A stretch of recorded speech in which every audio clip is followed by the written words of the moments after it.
I'd like to take time to welcome you all to tonight's regular board meeting. I'd like to call this meeting to order. Please join us in the Pledge of Allegiance and a moment of silence. Thank you. Pledge allegiance to the flag of the United States of America and to the republic for which it stands, one nation, under God, indivisible, with liberty and justice for all.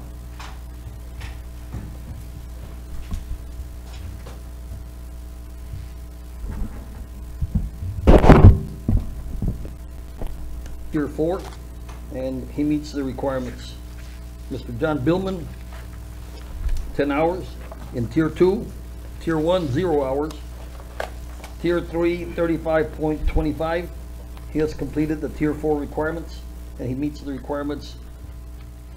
Dr. Donna Mary, Tier 1, 0. Tier 2, 10 hours. Tier 3, 15.25. Tier 4, she has completed the requirement, and she meets the requirements. Mrs. Eva Watts, Tier 1, 0. Tier 2, 10 hours. Tier 3, 47 hours. Tier 4, she has completed the requirements, and she meets the requirements. That is basically the end of the report. So basically all the board members up here meet the requirements that are necessary. Thank you. Okay, thank you, Mr. Simpson. So for our second item, we have Mr. Patel from Eco Electrics. He have a shorter presentation for us to talk about his company and the possibility of them maybe entering in a business with us. So Mr. Patel will be doing a 15-minute or so presentation.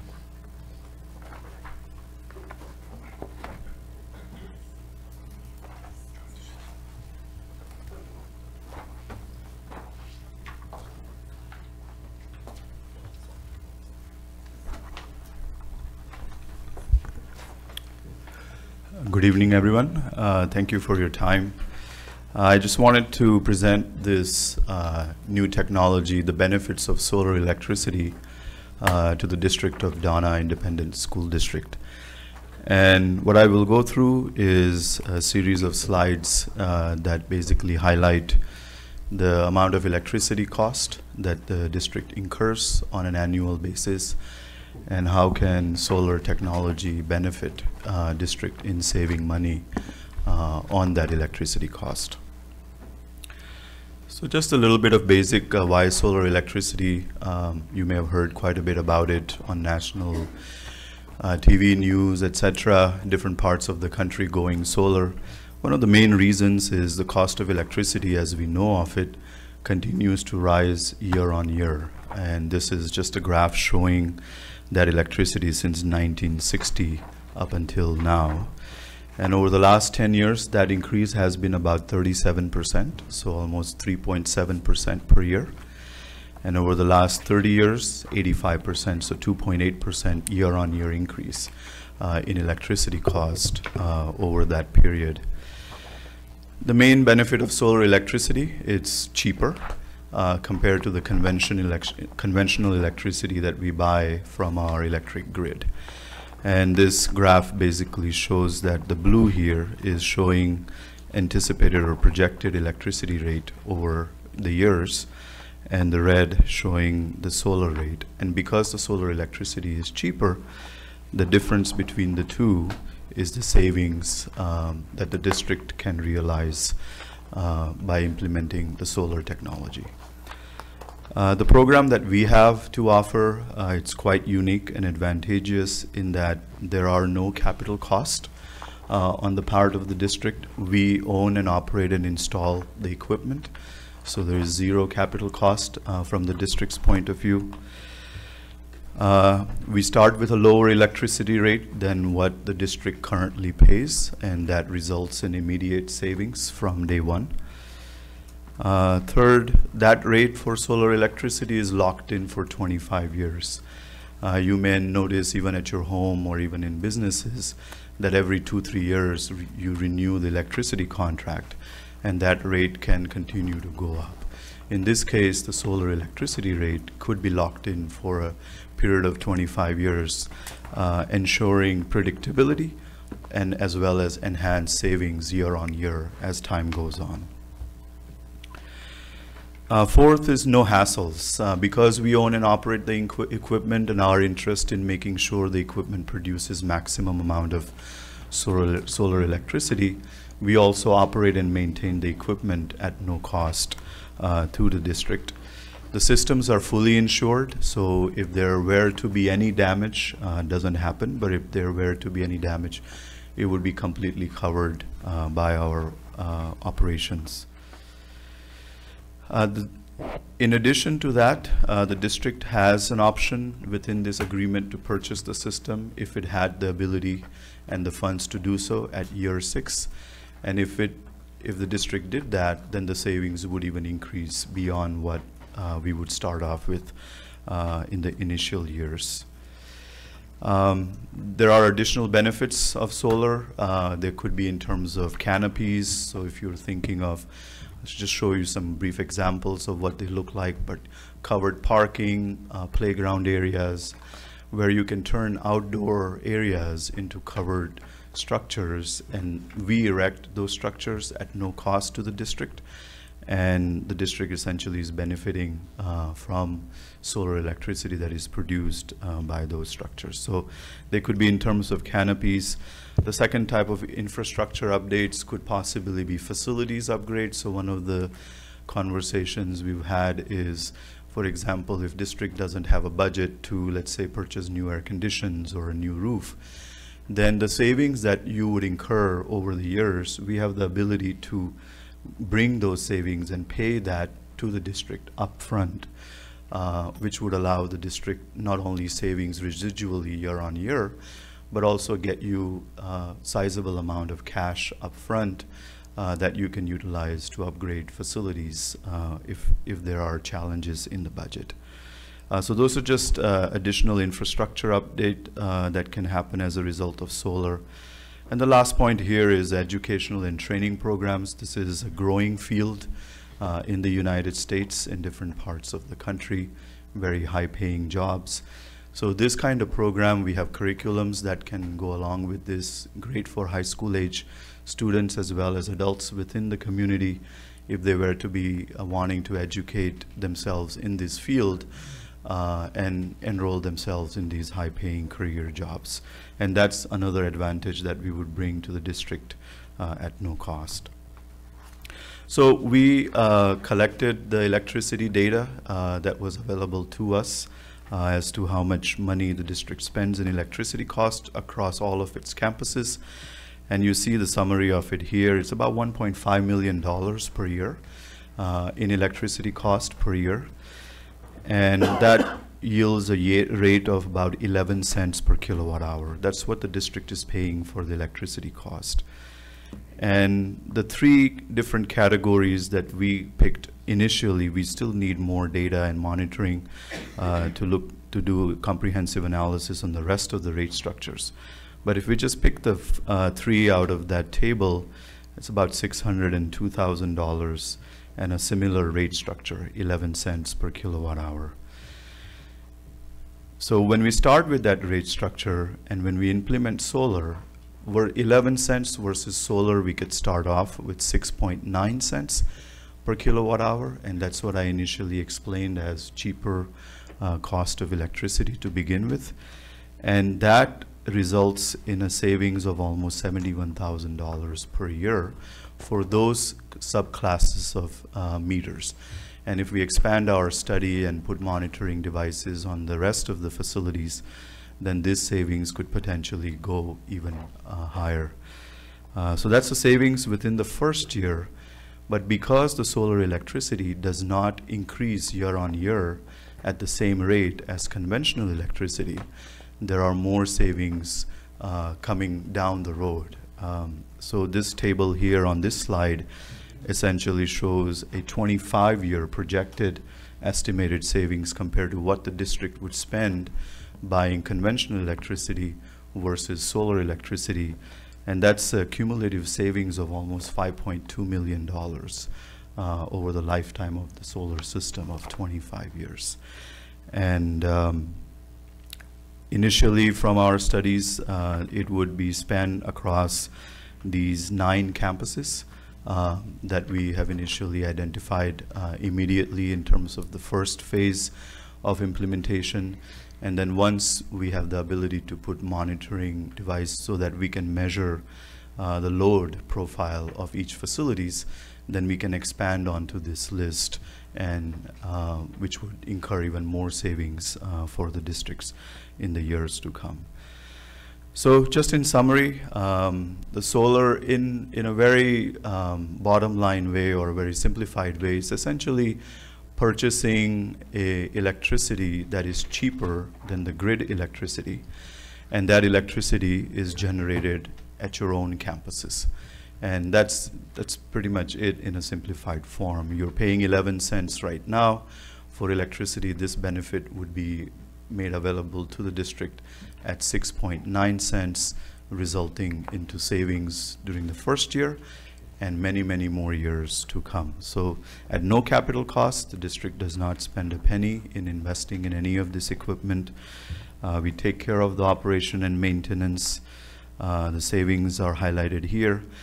And one aspect that I mentioned earlier, where I mentioned that additional infrastructure can be afforded, where we can roll on some of the 25-year savings and pay that money up front to the district. So in this first phase of implementation, we could pay $700,000 to the district upfront for employing this program. And with that money, the district would still have residual savings year on year over the 25 years. It's all we are doing is, instead of 6.9 cents, we may raise the rate to 8.3 cents, where the district has smaller savings year on year, but all that money then could be pulled up and we pay that money to the district. It's not a loan, there's no obligation, it's just a savings that you would have collected over the period of the system, but you are collecting in this case upfront. So that's an alternative approach. One is fixed savings every year, or a second approach is pulling that money up, and then that's the money that we would pay to the district. And many of you may wonder, well, what's the catch? How are we getting paid through all of these programs? So right now there are federal tax incentives available for people or businesses who invest into solar technology. And as a nonprofit organization, the district obviously does not benefit from it. So we own and operate and we monetize those tax credits. That's one way we are getting paid. And the other way we are getting paid, obviously, is selling that solar electricity to the district. So we're obviously not doing this for free. We're also making money, but it creates a win-win situation in this partnership where we're able to monetize the tax incentives that the district can't. And so we can bring that advantage and give some of that savings to the district and also have revenues for ourselves. And that's how the entire program works. And there have been many models of this throughout the country over the last 10 years. Ecoelectrics ourselves, we've been in business for over 11 years. Having worked with power companies, we actually build solar power plants for utility companies. We work with U.S. military, U.S. ports, school districts throughout the United States. We do everything from beginning to end under one umbrella. It's one company that you are dealing with. We're qualified and registered to do these installations throughout the state of Texas and all the different utility companies that exist within it. And highly rated online, great reviews. We were voted one of the largest solar firms in San Antonio last year, A rating with BBB, having been in business for over 10 years. And just a very quick examples of what solar looks like. This is a solar panel array on a metal roof building. This is the one on a on a flat roof building. Then you can have dual tilts. This is what it would look like on a large building. This is an example of a covered parking space where solar panels are essentially forming a canopy. And this structure does not cost, again, the district any money. Essentially, we are erecting it and putting solar panels on it and generating electricity that the district then uses at its own facilities. So that's one example. Here is another example of solar panels over they're called carports. So you guys would come in and build these carports for the school? Yes. In the event that that's a desired location, we would actually build that. And then this is an example where instead of parking cars underneath it, this is a picnic area, could potentially be an outdoor playground spaces where you can put fans underneath it. Now you converted an open outdoor space into a covered space, a functional space, again at no cost to the district. And just some other examples of it. And then lastly, as I mentioned, the educational program. We are NABCEP certified. It's a North American Board of Certified Energy Practitioner. And as a result of that, there is an extensive curriculum and job training programs that is made available through that program. And we would be bringing that to the district as well if the district wishes to offer that as an educational program to both the kids as well as adults from within the curriculum. And it's an extensive program. We also put monitoring systems like this, so you could potentially see this as a kiosk in the lobby of a school where both the kids and the community understands that the district has gone green. And there are environmental benefits, obviously, of going solar, which we typically don't talk about. We spend a lot of time talking about finances. But obviously, going green, it's great for the community. And a great initiative that the district can take. But this monitoring devices, one, it helps you monitor how much energy is being produced by solar, and it also helps us monitor and troubleshoot the systems from time to time. So that was the presentation. Thanks for your attention. Dr. Aziz, he has a contract that would get us started on the first phase of our implementation. So that would be one of our requests to move forward with that if the board agrees to it. And the second would be putting monitoring devices. We, on the remaining 40-odd facilities that the district has, so we can understand the load profile and even enhance the savings that the district we are projecting it would get even beyond what we have estimated. So those are sort of the two requests that the board can consider. So thank you for your time, and I'm happy to take any questions you may have. Yeah. Would we be getting totally away from the power companies that we're presently doing business? No, you would still be connected. These are called grid tie systems. Right. So you would still be connected. So solar would obviously work when sun is around and it's producing electricity.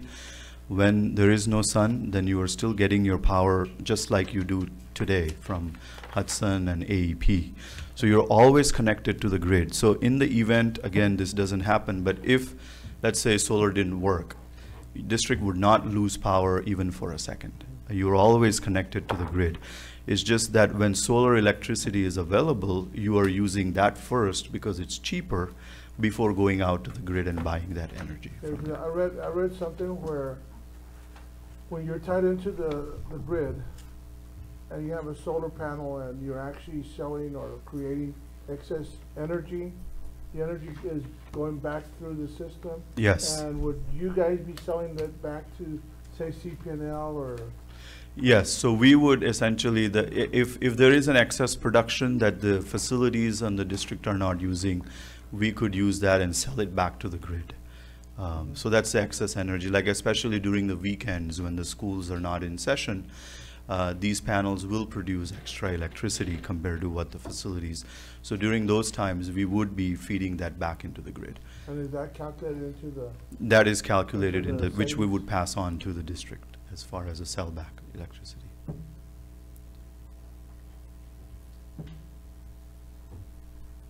Anybody else have some questions for Mr. Patel? Mr. Patel, is all the solar panels on the roofs of all buildings never freestanding? The roof would be our preferable a place where to install it because it's out of the way, it's structurally also sound. But as we have shown examples, we can put them on ground, on the lawn areas, we can build covered car parks, covered spacings. But the roof is the cheapest to install it on the roof because the structure is already there. Okay, for example, in our district, we do have severe roofing problems throughout the different campuses. And first thing comes to mind is, okay, here comes a rainy season, or rain period. And here we have panels in our way to, we're gonna end up having roof leaks like we do every time it rains. How are the panels, are they easily movable, removed, or our maintenance people can take care of Yes. the leaking problem that we normally have during rainy season? Yeah, absolutely. So the first part of that question would be, we actually warranty the installation. So in the area where the solar panels are installed, if you ever see a leak, that would be our responsibility. So we warranty against any leaks where the panels are installed. And if there happens to be an instance where there is a leak, then there's just 2 screws that the panels get held down to, 2 clamps, and you unscrew those clamps and the panel just comes up. So it does allow local maintenance or patching up or fixing of the roof. So that's not a problem at all. That's something you guys would do, not the district. That's correct. If the leak was caused by any of the solar installation aspect of it, before we install the panels, we obviously make sure the roof's integrity is there, and so we evaluate that structurally and make sure both it can withstand, the panels don't weigh that much, 2 to 3 pounds per square foot on a metal roof, and most of the roofs have dead loads about 10 pounds per square foot. So we would structurally evaluate it, and we will also look at the condition of the roof. Obviously, if the roof is in a very bad condition, we would recommend not to put panels on the roof in that event. Yes. What if we determine, or you determine, one of our schools is an ideal candidate for solar panels, Mm-hmm. but we know that that particular campus is having roof issues? Would you guys come in and maybe redo the roof for us? Yeah, so just like I mentioned, you know, I threw out the figure of that $700,000. You could use it to buy air conditioners, or you could say, let's fix this roof, right? So in that event, we would say this is a great candidate but has a very bad roof, so let's first replace the roof. And luckily, those roof replacement costs compared to the cost of installing the solar are not phenomenally high. So we would do that, just like we would erect covered canopies, so we're paying for all the canopies and everything. In that situation, we would pay to put a new roof first before we put the solar panels on.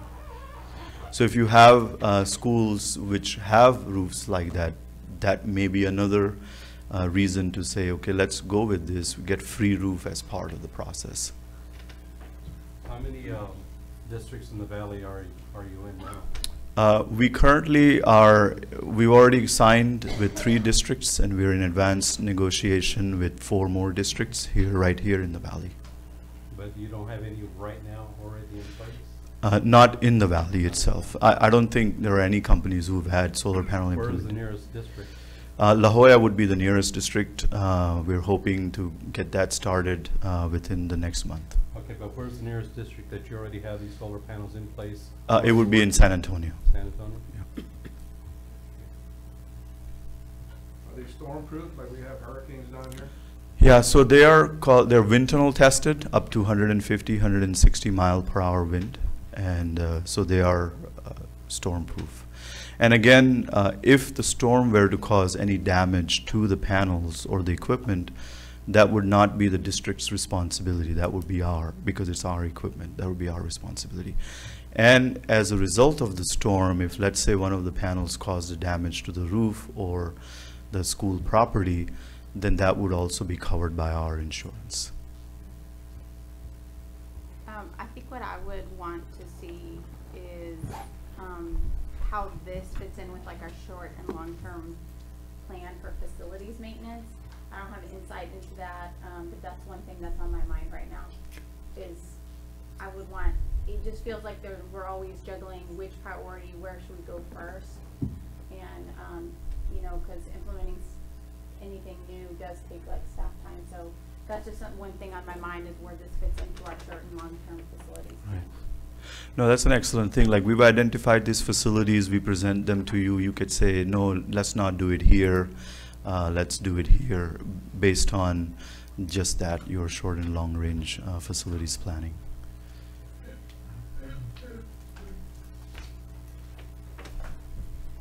Any other questions? Okay, thank you. This Thank was you. for discussion only. Presentation, thank you, very well done. Thanks. Sure. Thank you.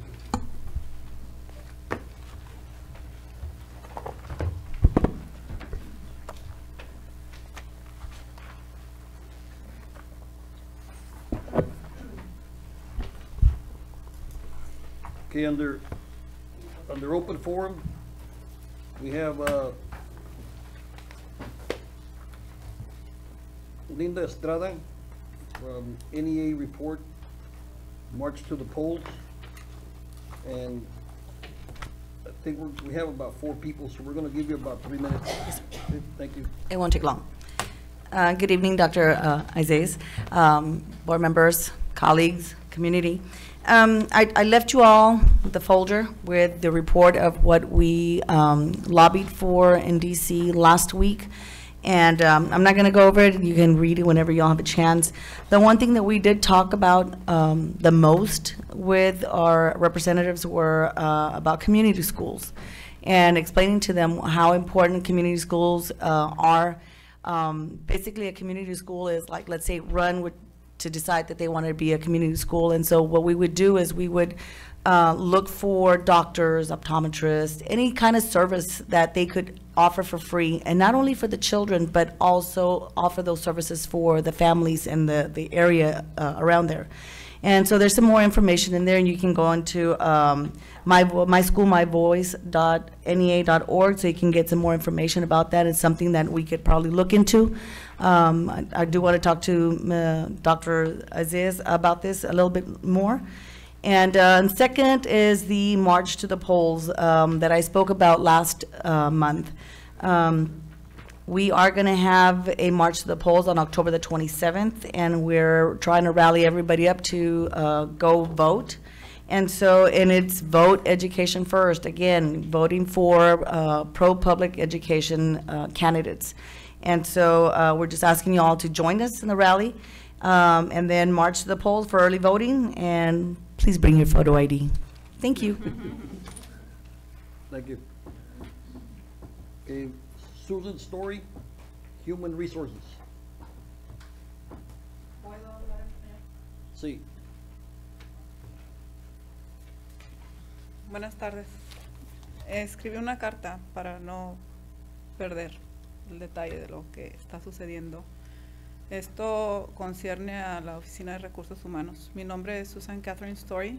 He trabajado 12 años como asistente de maestra para el Distrito Escolar de Dona. Con todo el respeto que me merecen, les presento ante ustedes mi caso. Fui víctima de una difamación por parte de la directora de JP Lenore. Por causa de esta difamación, fui suspendida por 5 semanas sin goce de sueldo, mientras se hacía una investigación al respecto. Esta investigación estuvo a cargo de Recursos Humanos. Durante esta investigación nadie habló conmigo, nadie me entrevistó, nadie se comunicó de ninguna forma conmigo. Yo solo estaba autorizada para hablar con Recursos Humanos, con nadie más. Yo no podía comunicarme con nadie más. Traté de comunicarme varias veces a la Oficina de Recursos Humanos y no se me respondía. Cuando por fin me respondieron, la persona encargada de Recursos Humanos me dijo que no sabía nada al respecto. Siendo esta la persona que me suspendió, él no tenía ni idea qué estaba pasando con mi caso, después de 5 semanas. El día de hoy, en la mañana, me hablaron de la Oficina de Recursos Humanos. Cuando fui, yo llevaba 2 testigos, porque yo sé que por ley yo tengo derecho a 2 testigos. Se me negó el derecho a tener mis testigos. Me dijeron que si no era un abogado o una persona de TSTA, yo no podía tener a nadie ahí. Se me informó que por recomendación de la directora de JP Lenore me estaban despidiendo. A mí no se me enseñó ni se me entregó ningún resultado de una investigación. No hay pruebas de lo que se me acusa. Le pregunté a la persona de recursos humanos que se habían checado mi expediente. Yo tengo 12 años trabajando aquí. Le pregunté que se habían checado mi expediente para que vieran mi trabajo, mis evaluaciones, mi trabajo, mi profesionalismo. Esta persona me respondió que mis 12 años de trabajo y mis evaluaciones no tenían ningún valor, que lo único que valía era la palabra de la directora de la escuela. Así no tuviera pruebas, así no pudiera ser, solamente porque ella lo dijo. Así era. Se me acusó de que yo encerré a un estudiante en un baño. Yo nunca he hecho eso. Nunca he dañado a ningún niño. Yo he trabajado en esta comunidad 12 años, sirviendo a Dona, a mi comunidad. Yo vivo aquí, mis hijos crecieron aquí, mis hijos fueron a la escuela aquí. Aquí está mi hija conmigo. Para que una persona venga y me diga que mi trabajo no tiene valor. Me han dañado a mí, en mi reputación, en mis finanzas, en mi salud física y emocional. Pero así como me lo dijeron, para estas personas que están en posiciones de poder, yo no valgo. Les vengo a presentar este caso para que ustedes tomen en cuenta lo que está pasando en este distrito, en la administración de este distrito. Gracias por su atención.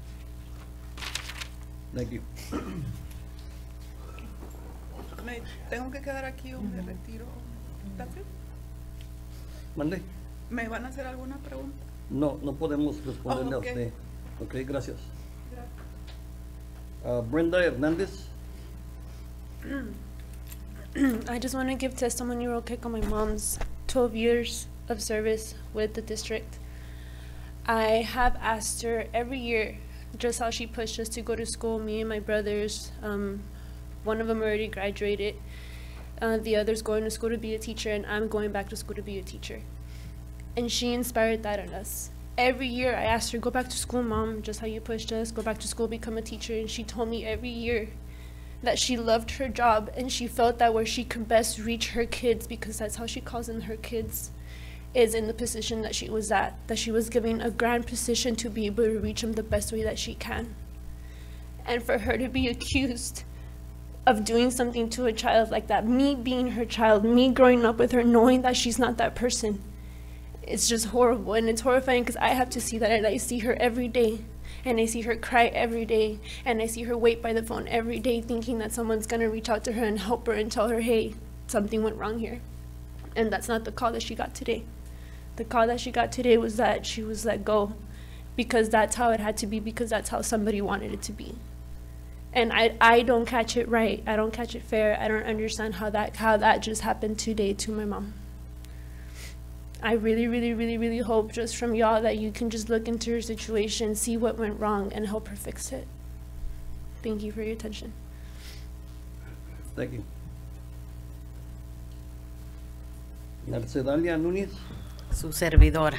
Es un honor para mí poder estar hablando con ustedes, personas que son de esta comunidad, al igual que yo, que habito en Dona desde el 2005. Tuve el honor de trabajar para el distrito de Dona. Me retiré en mi cumpleaños, ahora este viernes 5 de octubre, precisamente para no verme involucrada en una situación como la que está pasando ella, porque me tocó vivir de cerca. Yo estoy en el salón de un lado y me tocó vivir de cerca lo que la injusticia que se está cometiendo con esta persona. Yo no sé, porque yo estoy aquí para dos cosas. Primero, para poderles decir a ustedes lo que no pueden observar a veces desde donde están, y para que pido la restitución de su puesto y pido la destitución de la directora de GP Leonor, porque no tiene coherencia. Una vez usted mismo me dijo, doctor Coach Ceniceros, me dijo que qué tal con la directora. Estábamos en un restaurante, yo tenía a la directora de espaldas y le dije, despacio pero aprendiendo. ¿Sí? Entonces, esta persona es por lo demás. Yo no sé la incoherencia con la que toma. Se le hace poco por todo lo que hemos pasado, que no necesitamos más lodo encima. Todo lo que hemos pasado para que no se toque el corazón y haga incoherencias de este tamaño. ¿Por qué incoherencias? Porque eso de lo que la está acusando es una cosa que ella nos ordena diariamente de hacer con los niños en un espacio. Ella no lo hizo en esta ocasión. ¿Por qué? Porque la niña necesitaba espacio, es una criatura que se está adaptando de prekinder, que necesita un espacio, y hay niñitos que nos tocan así, batallan más para adaptarse y no quieren que los otros niñitos los toquen. Entonces la estaba protegiendo. Pero al contrario, ese pasillo ha sido usado correctamente por las maestras para no ser interrumpidos en la aplicación de test, muy adecuadamente, porque aunque estemos los asistentes, no podemos a veces detenerle a las criaturitas donde quieren orgullosamente mostrar un trabajo terminado. Pero en otras ocasiones, con niños más inquietos, con niños que irrumpen en el salón, me han hecho a mí estar ahí todo mi horario, lo único que van y me sustituye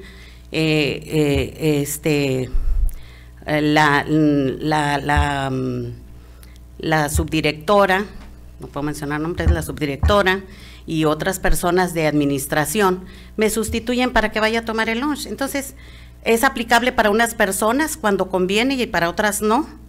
Yo puedo decir que yo me he negado a estar ahí con ese niño sin aprender, sin herramienta para estarle instruyendo. No me dejaba nada para tratar de orientarlo, y todo mi horario desde la mañana hasta en la tarde metida en ese pasillo del baño. Eso a decisión de la directora. Tiene coherencia, no le importa el distrito, y tuve la oportunidad de ser invitada por esta persona de ser testigo, y me dijeron, ¿es usted abogado? Me retiraron bien tristemente de ahí, cuando a nosotros no nos aplican la misma regla. Cuando a nosotros nos van a hacer una indicación, va la subdirectora y otro de administrativo como testigos de la directora y nos dicen, ellas son los testigos, ahora sí te vamos a decir qué es lo que pasa contigo. Ellos sí tienen derecho, pero nosotros no. Nosotros no tenemos derecho.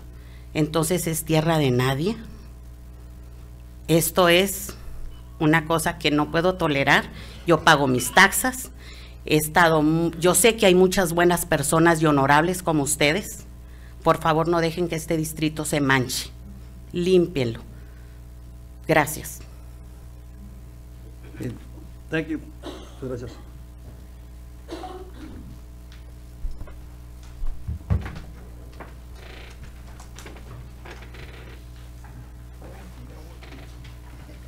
All right.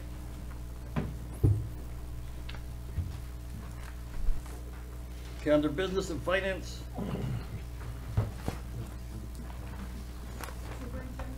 Oh, sorry. You got two of them? Okay, under superintendent. All right, Secretary, board members. So the first item we will be discussing possible action, discussion of possible action of changes in the board policy, i.e. local. If you remember last board meeting, we had a great conversation around our board goals and constraints and superintendent constraints. So we went back, you assigned us some homework, right? So we went back and worked on it. Ms. Reina was very active in helping us, give us some feedback, so we were able to make the tweaks that we need to make. And in front of you, we have a fresh copy, an updated copy of the goals, as well as the calendar. So I don't know if Ms. Reina. Do you want to go ahead and go into some of the changes we made since the last time? Yeah, should I just use the camera, right? Yeah, that would be good so everybody can see. Turn it on because I need to open my.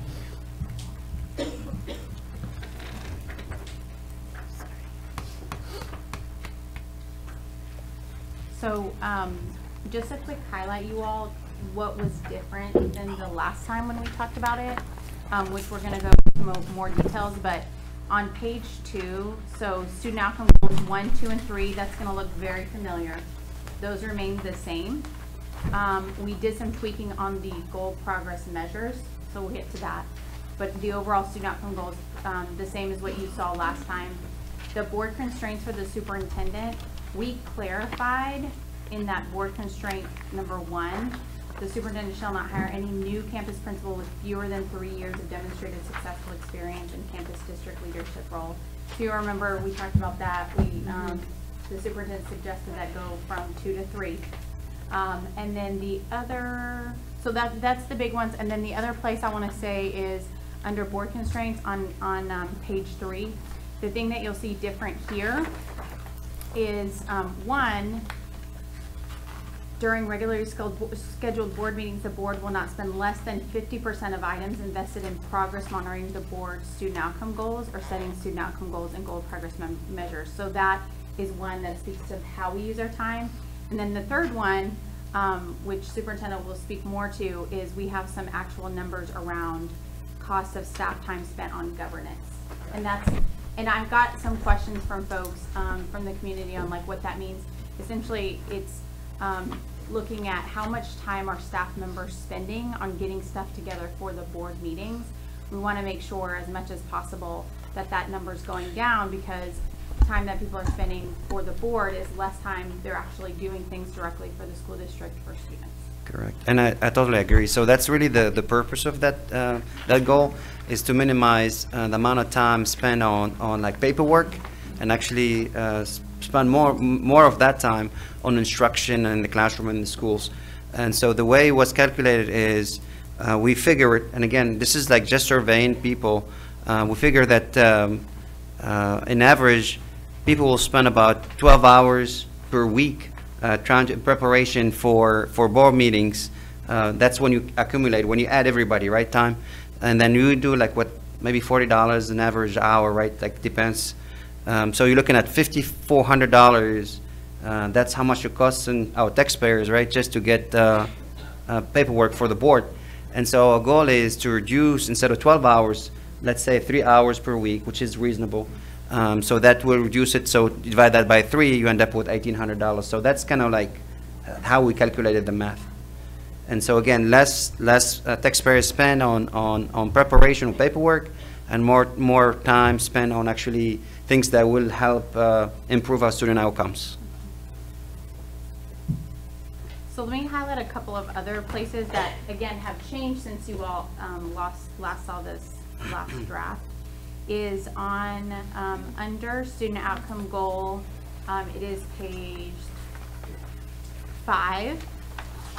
The third student outcome goal, which is focused in on the percentage of graduates demonstrating college, career, and military readiness, will increase from 43% to 90%.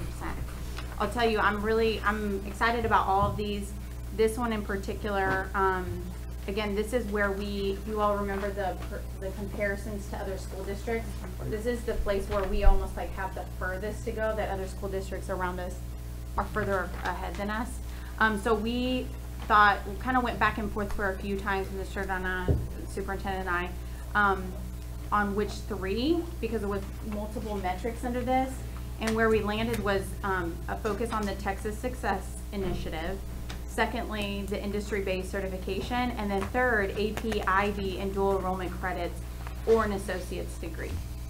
And Mr. Donna, the Texas Success Initiative is a test, right? So if they score a certain level on that test, then that indicates they're ready for college level courses. They don't have to take remedial. Is that correct? Yes, in the math, they need to have 350 to be labeled like college ready, and reading they need to have 351 to be labeled college ready.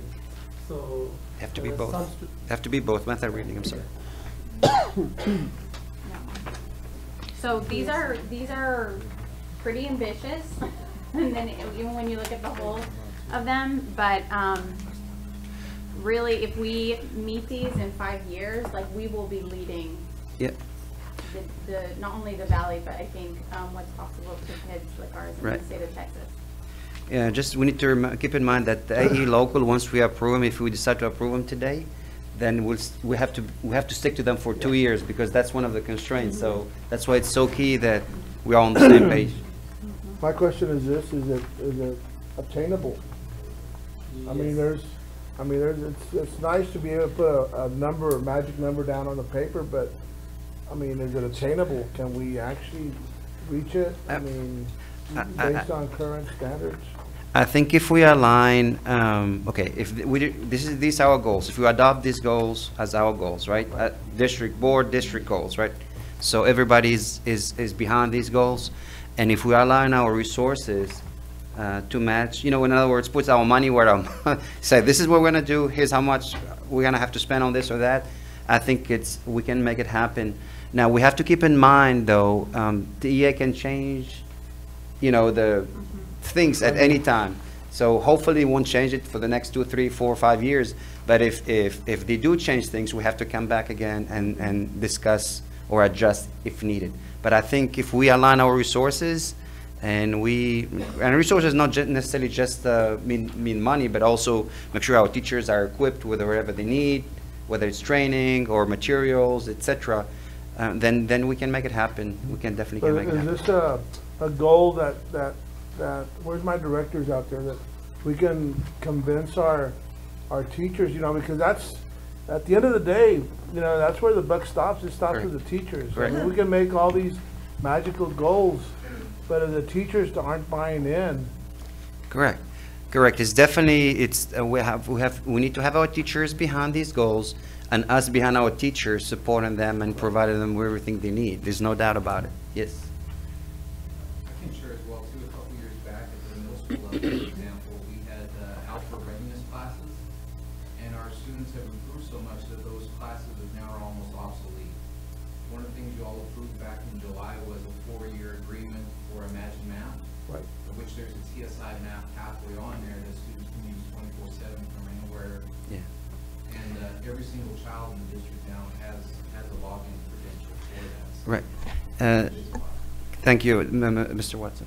And another thing also we're looking at, especially for goal 3, we're looking at different resources out there that can help our students. So there is like different programs. I can think of Naviance. I don't know if you heard about Naviance, but this is something that students will start using it starting in the middle school level. And there are students can apply to colleges. They can research careers.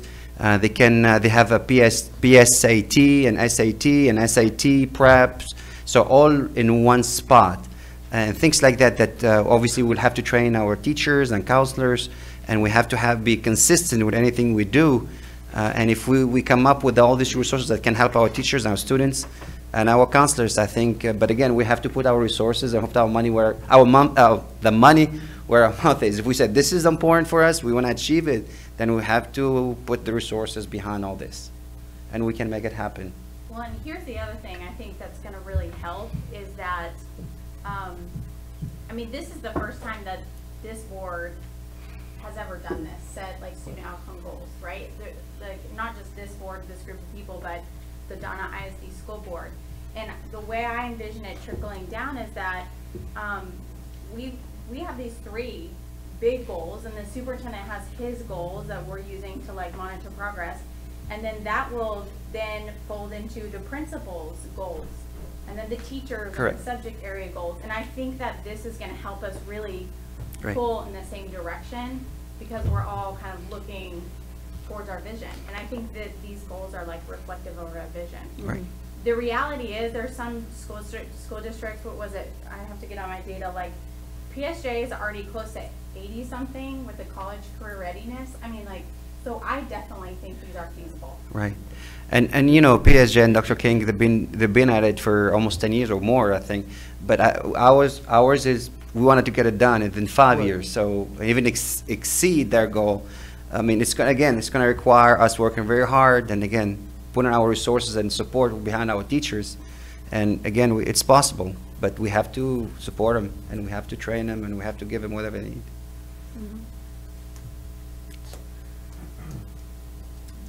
What other questions do you all have?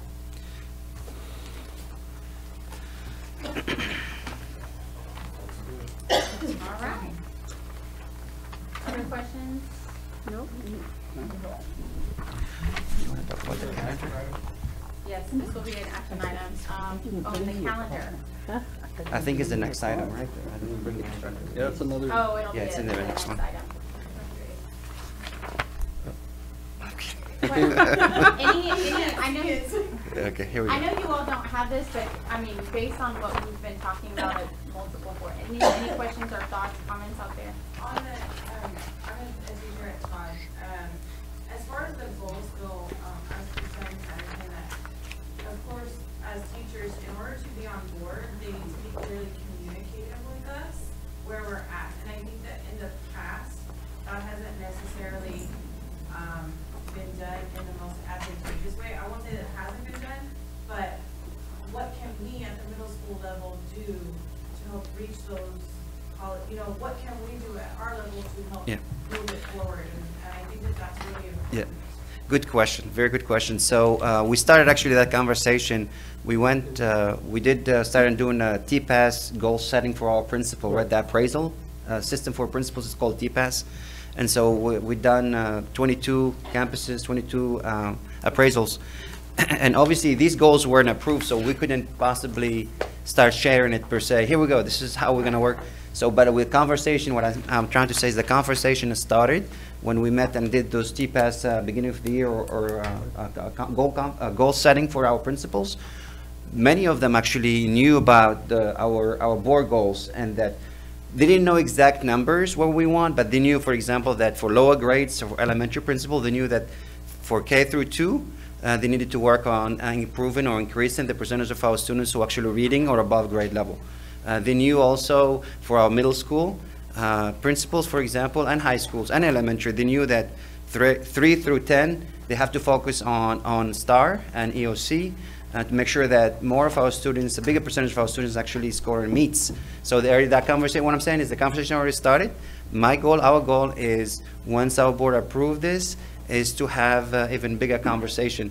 We also brought this, and I think, remember, I think it was a few weeks ago with the DL PAC also. We shared with them some of these goals already when we met with them last time. And so the conversation is there, but we couldn't possibly share all the details because we were waiting, we are going back and forth, and we're still like having a conversation. But again, once it's approved, we will be visiting our campuses and sharing these goals and identifying, okay, what does that mean, goal 1, for example, for an elementary school teacher, right? What does that mean really for a middle school teacher? So we would be having this conversation, obviously we'll explain everything. Yes, and another way I envision it is that as we get more courses at the high school level that are dual credit, I know that the middle school teachers are going to be thinking about what are the things that now students think.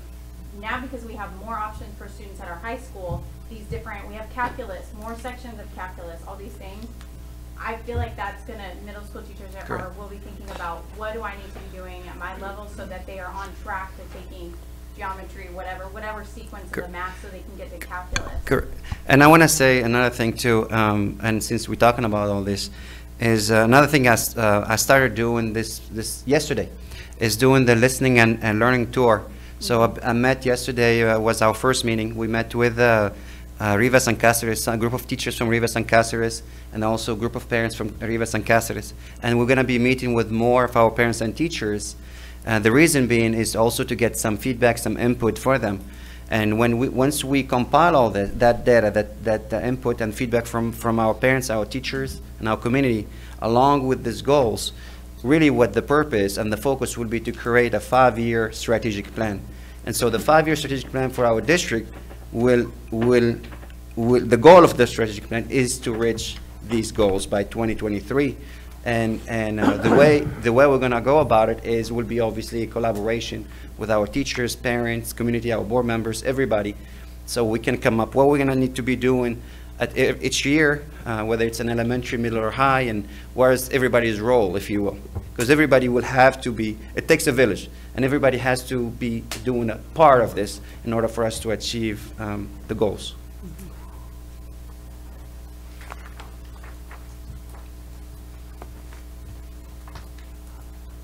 You're setting the bar pretty high, sir. I mean, we have no choice. We have You to ready? make it happen.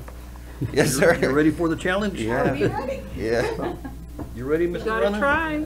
We're gonna make it I happen. say we gotta try. The good thing is that this cover all aspect of education. It starts from the second grade. We are making sure their reading level goes up. Then we are holding our students accountable, ourselves, teachers, everyone. Third to EOC needs level. That's what we're gonna increase.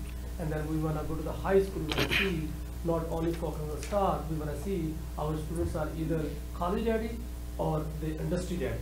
Right. So that's where you see these goals are very comprehensive goals. It encompasses everything, but we want to complete Yeah. as a board, as a Right. Administration, teachers, students. These are very comprehensive goals. Yeah, and the goal is also everything to be aligned, whether it's a CIP, Campus Improvement Plan, whether a district improvement plan, whether it's teachers, our teachers when they set up their goals for the year, whether our principal when they set up their goals, or my goals would be set in this one, but so everybody's goals should be aligned, and I think it's also going to require our other departments, so whether it's finance or whether it's HR, what is their goal will be to make sure that we are reaching this plan, because HR, for example, needs to make sure that we hire the best teachers out there, and also come up with the band retention plans so we can retain our best teacher here at Donna. We don't want to lose them to any school district, for example. So everyone has to contribute and do their part, and that's what I said. It takes a village, because everybody has to do their part, and that will have to be developed. Yep. So I would say to the board, we should, as a board, at any time, anywhere, we should not only be able to speak to our vision and our mission, but our top 3 goals as a board. And then you can see that the board's role in all of these 5 different responsibilities really speak to our role in advancing the district towards the vision. Any other questions before we vote? No. All right. I'm gonna need a motion. I move that we accept the vision. Second. It's a motion by Mr. Guerrero to accept. There's a second by Ms. Watts. No, it's me. It's Dr. Mary. With Dr. Mary? Yes. Second by Dr. Mary. All in favor? In favor. In favor? Favor? Anybody opposed? Okay, motion carries. Number 2, discussion and possible action of 5-year monitoring calendar of student outcome goals, goal progress measures, superintendent constraint progress measures, board self-constraints, and board self-constraint progress measures. Second. In favor? Favor? Nobody have any questions? No, it's right here. All right. I can explain the calendar if you don't mind. Yes, please do. Okay, we're done? I'd like them to know All what's right. going on. I just want to make And sure. these will be posted on our website, and there will be a whole strategy for Already communication. read. But for the Did everybody community. vote on that one? Yes. Yeah, they voted. No, you guys stopped. I had a Explain it. We had a The motion. superintendent, is it too late to explain? No, you can explain if you want. I Will think you you guys. explain it? It's already passed. It's that we already have, but the They seem like ready to community. go, so. Yeah, we've We're already, ready to go. we've been looking at it. Dr. Aziz, we're good. Oh, good, all right. Okay. Okay. Okay, let's go again. Who Who did made the motion? Mr. Avila? Who made the I second? seconded. Dr. Mary? All in favor? Favor? In favor? In favor. Favor, everybody? Anybody opposed? Okay, motion carries.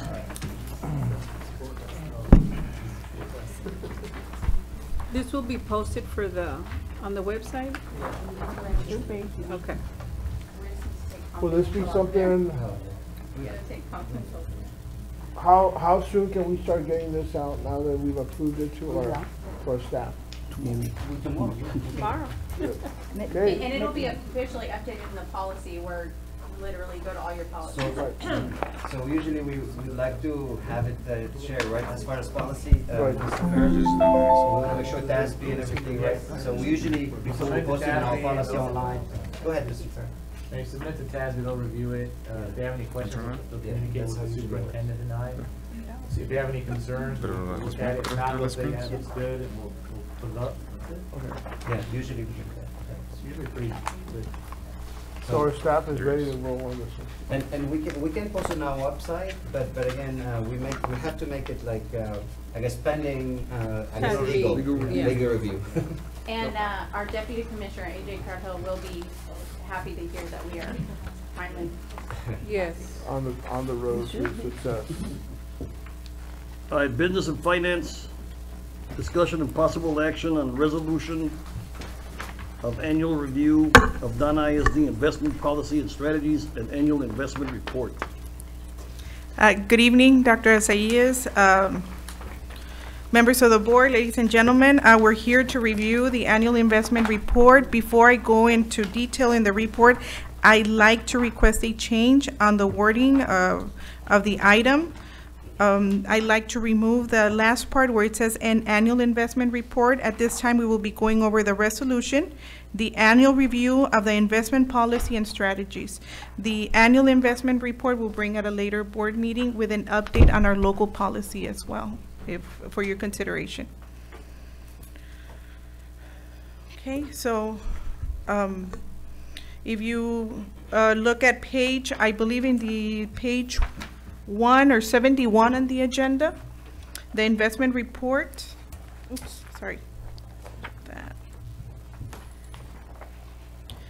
Thank you. We are required to review our investment policies and strategies at least annually. So that's what we're here to do today. Basically, what this does, it's a summary of the activities and the portfolio for the school district for the fiscal year ended August 31st, 2018. At a previous board meeting, the board named the Assistant Superintendent for Business and Finance and the Director of Finance as investment officers for the school district. So that's what we have here. We have three major instruments of investment. We have our investment pools. They served as the vehicles for the pooled investments of public monies of state and local governmental entities. They served as short-term investments for funds that may be needed on a day-to-day basis.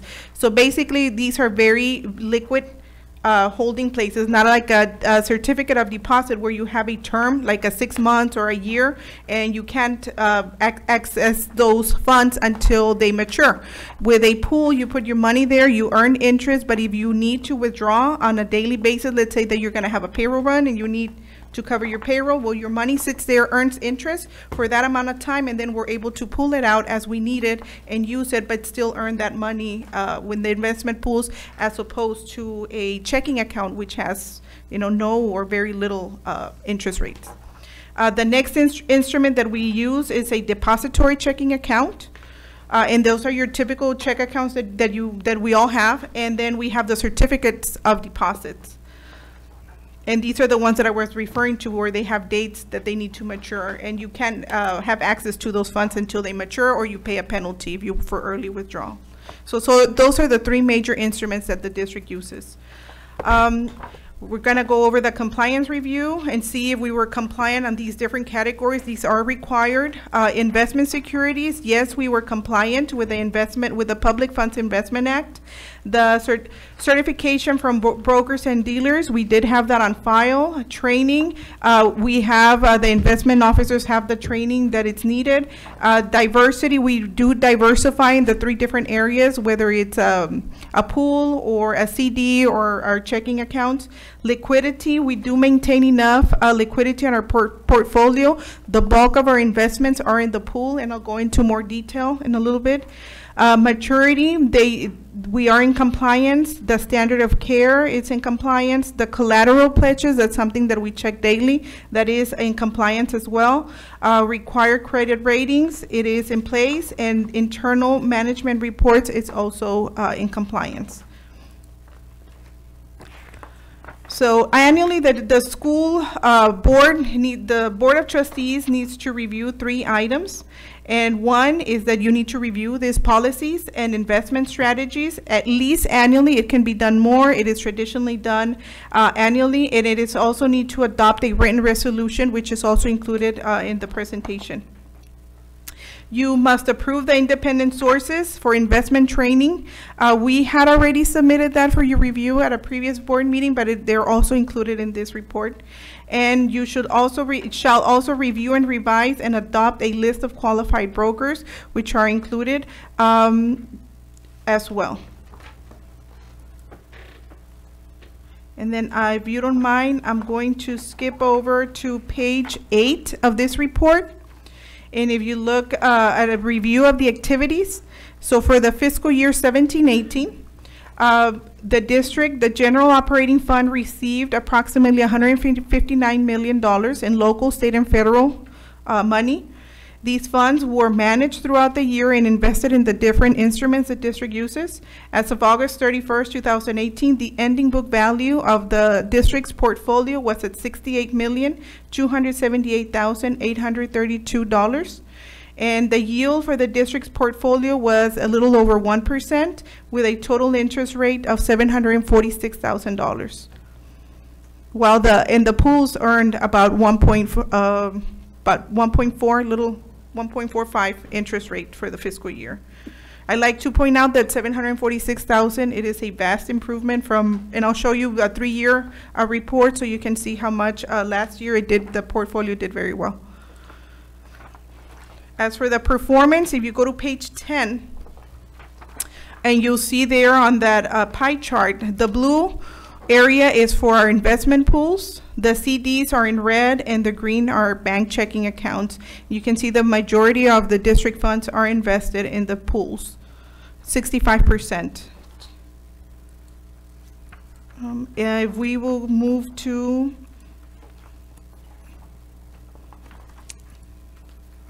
page 13 of the report, and that's where it has the interest earned. You see there it was originally budgeted at $28,800. The interest earned was $746,000 last year, so that created that big variance. It was amended to reflect more of the activity than what was originally budgeted for. In the next page, you have the 3-year comparison on interest. On page 14, you have 2016. The district earned $195,000. In 2017, $356,000. And in 2018, $746,000.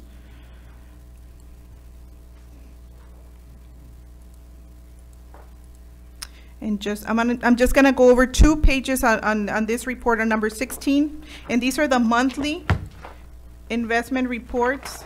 Let me see if I can zoom in a little bit more.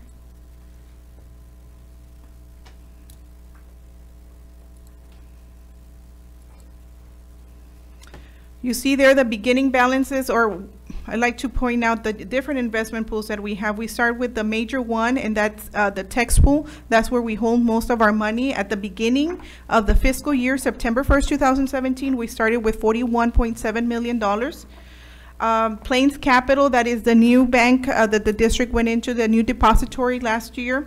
We went from Wells Fargo to Plains Capital, so you'll see that at the end, right now we had, in Plains Capital, we had a negative balances, which were, to purchase checking and deposit slips. And then Wells Fargo has the majority of the money of our checking accounts at the beginning of the fiscal year. It'll transition later on the following month, actually.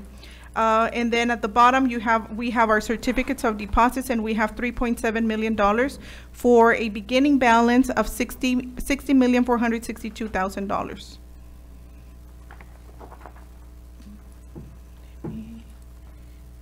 Now, if we go to the month of August, which is page 27, you'll see our ending balance there. On our investment pools, we ended the year with $44.6 million. You have the monthly interest average of 1.92. Then for a grand total, on our depository checking accounts, we had $22.3 million. And for our certificate of deposits, we ended with $1.2 million.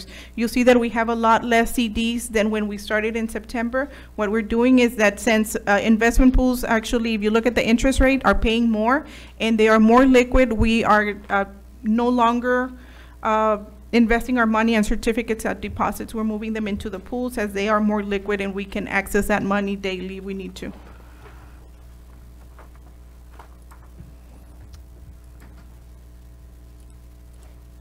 And then the next section, we have our policy, our legal policy.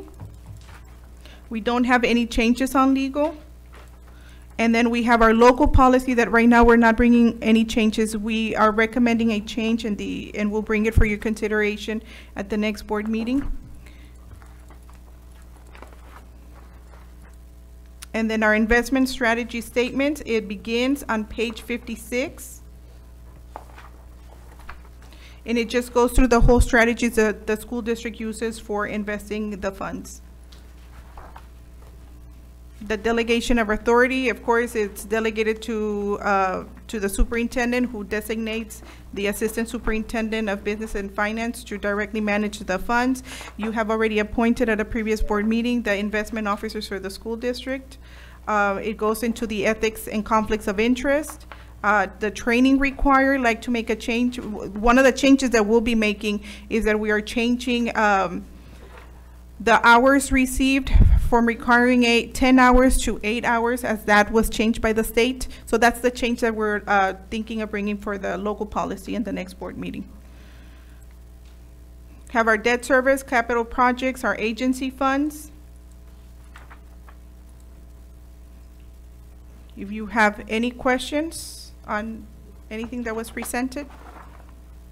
Nope. All right. So that concludes the presentation part.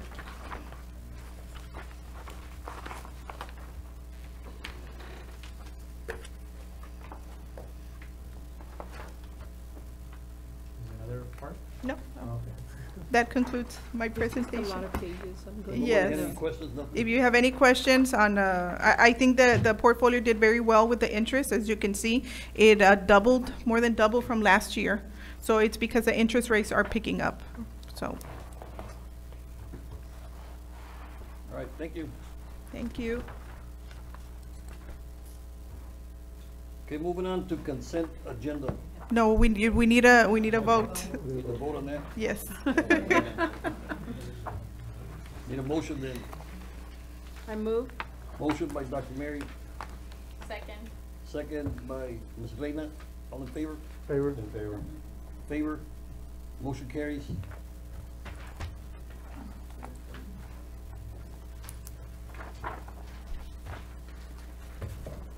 Consent agenda. Now it's Now, consent what agenda. should we do? It's still there.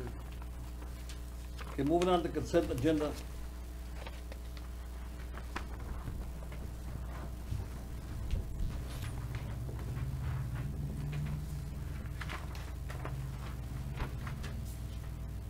I move to approve the consent agenda. So motion to approve by Ms. Reina, Second. second by Dr. Mary. All in favor? In favor. Favor? Favor? Anybody opposed? Do we need to go on record that Mr. Ali is signing? I think Terry She probably could- got she when could- he she stepped could out. package it. Yeah. Okay, motion carries.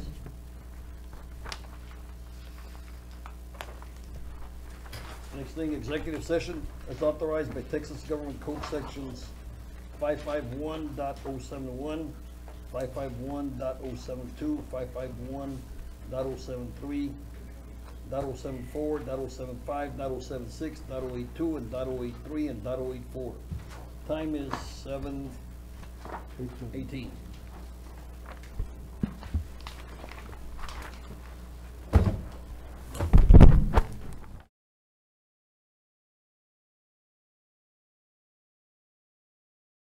Time is 8:41, and we are back from executive session into open session.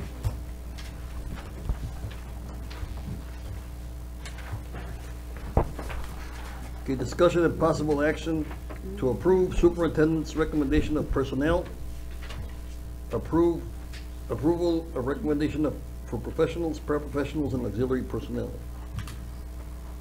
I move we approve. I second that. There's a motion to approve by Ms. Reina, second by Ms. Watts. All in favor? Favor? Favor. Favor? Anybody opposed? Motion carries.